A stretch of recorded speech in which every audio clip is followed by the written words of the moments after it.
Today in the kitchen, I made Lady Bird Johnson's lemon squares, and I used her own personal recipe.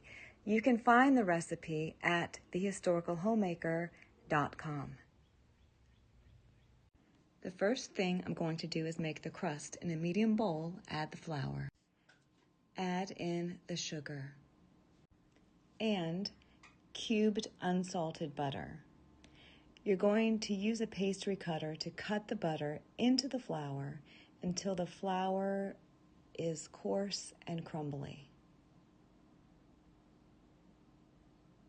After you've cut the butter into the flour, this is what your mixture will look like. It has little tiny pieces and it's very coarse and crumbly. Grease a baking sheet very well and add the flour mixture and pat down from corner to corner. This will be your crust. You're going to bake this in a preheated oven of 350 degrees for about 15 minutes until golden brown. While the crust is baking, let's make the filling. In a medium bowl, add the sugar, baking powder, add in the flour, well-beaten eggs.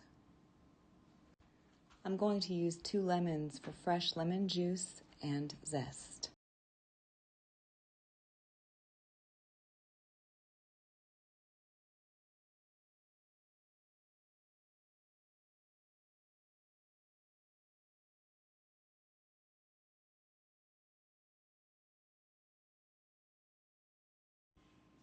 Mix the ingredients together really well to make a delicious lemon filling.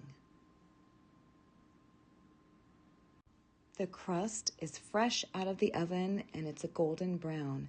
I am now going to add the filling onto the top layer. I've spread the lemon filling evenly over the crust from corner to corner, and I'm going to sprinkle just a little bit of confectioner's sugar over. Bake in the oven of 350 degrees for 15 to 20 minutes. The lemon squares are fresh out of the oven, and I'm going to sprinkle just a little bit more of confectioner's sugar over the top for some more added sweetness, of course. I'm going to cool for a few minutes before I cut into squares. The lemon squares look so beautiful and amazing, and I can't wait to eat them, especially have one with a cup of coffee, of course. You can find the recipe at thehistoricalhomemaker.com.